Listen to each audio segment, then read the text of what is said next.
SK അത് പറയുമ്പോഴേ ഇന്ന് മറ്റൊരു ഉത്തരവ്, ഒരു വിചിത്രമായ ഉത്തരവെന്ന് പറയാം, തിരുവനന്തപുരത്തെ വിദ്യാഭ്യാസ വകുപ്പിൽ നിന്ന് ഉണ്ടായിരുന്നു. ആ വിദ്യാഭ്യാസ വകുപ്പിൻ്റെ ഉത്തരവ് ഇങ്ങനെയായിരുന്നു: പൊതുവിദ്യാഭ്യാസം പൊതുവിദ്യാഭ്യാസ ഡയറക്ടറുടെ കാര്യാലയത്തിൽ, പരീക്ഷാ കമ്മീഷണറുടെ കാര്യാലയത്തിൽ സേവനത്തിലിരിക്കുന്ന ജൂനിയർ സൂപ്രണ്ട്, സീനിയർ ക്ലാർക്ക് എന്നിവരെ സ്ഥലം മാറ്റി പുറപ്പെടുവിക്കുന്നത് സംബന്ധിച്ച ഉത്തരവ്.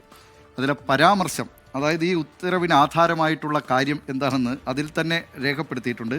കേരള NGO അസോസിയേഷൻ സംസ്ഥാന സെക്രട്ടേറിയറ്റ് അംഗത്തിൻ്റെ 4/5/2026 സമർപ്പണം. അതായത് ഇന്നലെ വോട്ടെണ്ണലിന് അതിന് തൊട്ട് പിന്നാലെ തന്നെ NGO അസോസിയേഷൻ്റെ, കോൺഗ്രസ് അനുകൂല സംഘടനയാണല്ലോ NGO അസോസിയേഷൻ.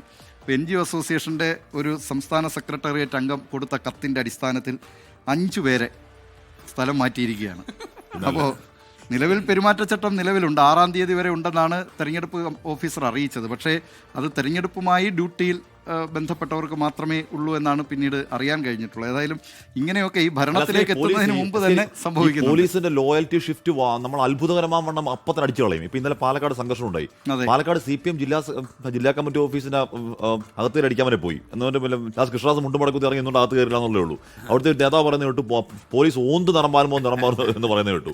പോലീസിന് അത്രയൊക്കെ ഉള്ളൂ. അപ്പോൾ അധികാരം മാറുമ്പോഴേക്ക് ടപ്പയെന്ന് അധികാര ഷിഫ്റ്റ് ഉണ്ടാകും. അതിനോട് ചേർന്ന് ഒതുങ്ങും. ഇനി ഇപ്പുറത്തെ UDF ചേർന്ന് നിൽക്കുന്നവർ ഒന്ന് വിരിയും. അതാണ് സംഭവിക്കാൻ പോകുന്നത് അല്ലേ?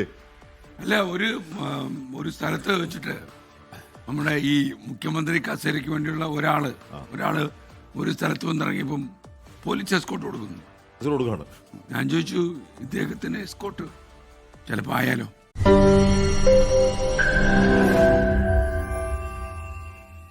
ലോകത്തെവിടെയായാലും ഏത് സമയത്തും 24 വാർത്തകളും ഓഗ്മെന്റഡ് റിയാലിറ്റി പാക്കേജുകളും എക്സ്പ്ലെയിനറുകളും വിശദമായി കാണാൻ ഞങ്ങളുടെ YouTube ചാനൽ നിങ്ങൾക്ക് സബ്സ്ക്രൈബ് ചെയ്യാം.